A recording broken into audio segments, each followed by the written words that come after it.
Hello friends. तो अब हम इसमें देखेंगे कि सिंधु घाटी जो सभ्यता थी और ऋग वैदिक सभ्यता, इसके बारे में हम थोड़ा कंपेयर करेंगे, क्योंकि कंपेयर से मेनली क्वेश्चन आते ही आते हैं यूपीएससी में। तो क्वेश्चन मान लीजिए कि बिल्कुल कंपेयर से क्वेश्चन आने ही आने, तो जहाँ पे लोगों को कंफ्यूजन होता है वहीं से यूपीएससी क्वेश्चन पूछती है। इस वजह से आपको कंपेयर करना हर एक टॉपिक का काफ़ी ज़रूरी हो जाता है। तो इसी वजह से आप देखेंगे कि मैं हर एक टॉपिक के बाद कंपेयर ज़रूर करता हूँ, और जो सामाजिक या फिर आर्थिक जो भी संरचना वगैरह ये हैं वो आपकी बिल्कुल कंपेयर होनी चाहिए कि इसके बाद ये संरचनाएं में चेंज हुई। तो क्वेश्चन बिल्कुल ऐसे ही होंगे कंफ्यूजन क्रिएट करने वाले। तो अब हम देख लेते हैं कि सिंधु घाटी सभ्यता और ऋग वैदिक सभ्यता के बारे में, और इसको हम देखेंगे। तो ये इसमें समानता है कि कांस्य युगीन सभ्यता थी और ये भी कांस्य युगीन सभ्यता थी। मतलब तांबा और टीन को मिला के कांसा बनाया जाता था, तो इसको कांस्य युगीन सभ्यता बोला जाता है। और इसके पहले जो थी वो ताम्र पाषाणिक काल था, जिसे हम चैलोलिथिक पीरियड बोलते हैं। मतलब उसमें तांबे का प्रयोग करता था जो मनुष्य है। तो मनुष्य उसके बाद तो तांबा काफी लचीला होता है, तो इस वजह से तांबा और टीन को मिला के कांस्य युगीन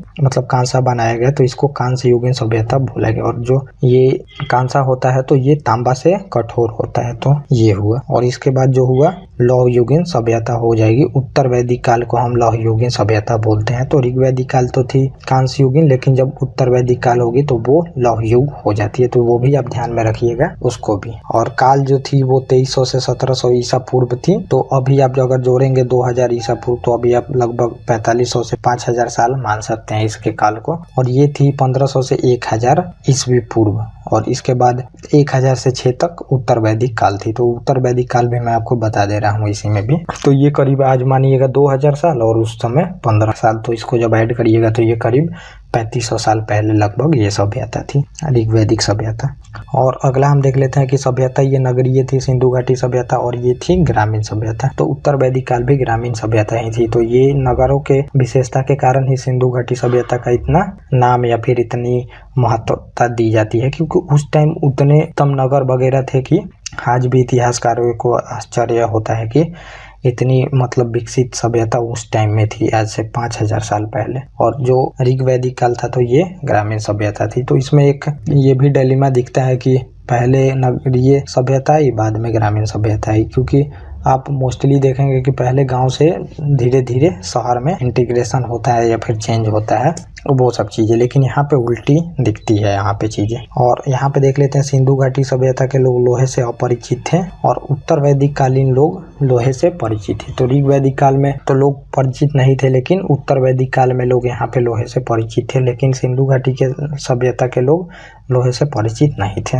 और पांचवा है कि घोड़े से ये परिचित थे और ये भी परिचित थे। तो घोड़े का साक्ष्य मिला है यहाँ से, और यहाँ से भी जो वैदिक सभ्यता है तो यहाँ घोड़े के महत्व के कारण ही माना जाता है कि ये लोग भारतीय सभ्यता के उस टाइम के लोग, मतलब जो कबीलियाई बना रहते थे, वो लोगों को ये हरा सके और उन पे अपना प्रभुत्व कायम कर सके, ये माना जाता है। और पवित्र पशु यहाँ पे बैल थी और यहाँ पे गाय थी आर्यों के लिए। और अगला हम देख लेते हैं कि मूर्ति पूजा से प्रचलित थे ये लोग और ये लोग प्रचलित नहीं थे। तो आप यहाँ पे मूर्ति पूजा में देखेंगे कि उर्वरता की देवी मान के एक स्त्री के मतलब कि नाभि के पास से एक पौधा निकल रहा है। तो इससे माना जाता है कि ये लोग मूर्ति पूजा से थोड़ा बहुत करते थे, उतना भी ज़्यादा प्रचलित नहीं थी। लेकिन यहाँ पे आप ये देख सकते हैं, लेकिन यहाँ पे प्रचलित नहीं थी, यहाँ से कोई साक्ष्य ये सब नहीं मिले। और लिंग पूजन करते थे ये लोग, और ये लोग घृणा करते थे लिंग पूजन से, ये लोग घृणा करते थे। तो ये माना जाता है कि ये लोग विदेशी थे, तो विदेशियों को ये सब पसंद नहीं आता था। तो लिंग पूजन यहाँ तो होती थी, लेकिन यहाँ पे वैदिक काल में या फिर उत्तर वैदिक काल में ये लोग नहीं करते थे और ये लोग घृणा करते थे ये सब चीज़ों से। और देवमंडल में आप देख लीजिए कि देवियों की प्रधानता थी यहाँ पे, मतलब कि ज़्यादातर जो मूर्तियाँ मिली हैं तो वो देवियों की मूर्तियाँ मिली हैं। और यहाँ पे देवताओं की प्रधानता थी, मतलब ज़्यादातर देवताओं की अब वस्तुएं जो मिलती हैं उसी से ये सब इतिहासकार जो होते हैं वो लिखते हैं कि अब ज़्यादा देवियों की मूर्ति मिल गई तो ये देवी प्रधान थे, और ज़्यादा देवताओं की मूर्ति मिल जाए तो ये बोलेंगे कि ये लोग ज़्यादा देवता, मतलब कि देवताओं की यहाँ पे प्रधानता थी। तो ये हुआ। और अगला हम देख लेते थे कि लेखन से ये लोग परिचित थे और ये लोग अपरिचित थे। तो ये यहाँ पे उल्टा हो गया है कि ये लोग अपरिचित थे लेखन से, लेकिन ये लोग परिचित थे, तभी तो वेद वगैरह की रचना हुई है यहाँ पे।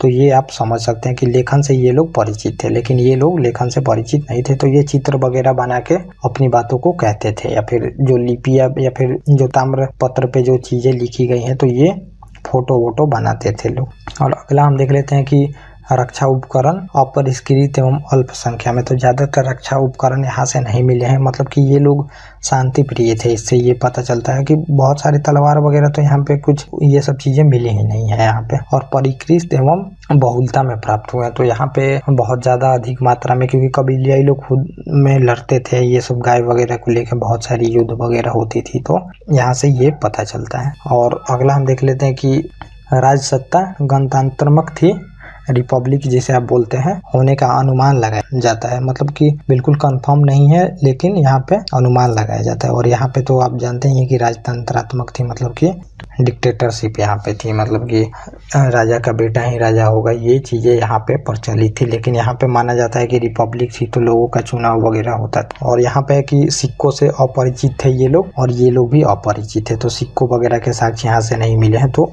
सिक्कों वगैरह के साक्ष्य बाद में मिलेंगे बौद्ध धर्म के बाद, जब ये सब चीज़ें होंगी और जब मगध साम्राज्य वगैरह ये होंगे, मौर्य वंश, तो यहाँ से सिक्के वगैरह के साक्ष्य मिलना शुरू होते हैं। और ये बाद में नष्ट हो गई जो सिंधु घाटी सभ्यता थी, लेकिन ये जो सभ्यता आज भी चल रही है, तो आज भी ये सब चीज़ें देखेंगे कि माना जाता है कि वही लोग हैं आज भी दिखते हैं हमारे समाज में। और प्रमुख देवी इसमें मात्र देवी थी और देवता शिव और नाग थे इसमें, तो प्रमुख इन लोगों की इसमें पूजा वगैरह होती थी। और यहाँ पे उषा प्लस अदिति को मेन इसमें देवता, इंद्र, वरुण, अग्नि, मित्र, ये सभी देवता मेन इसमें थे।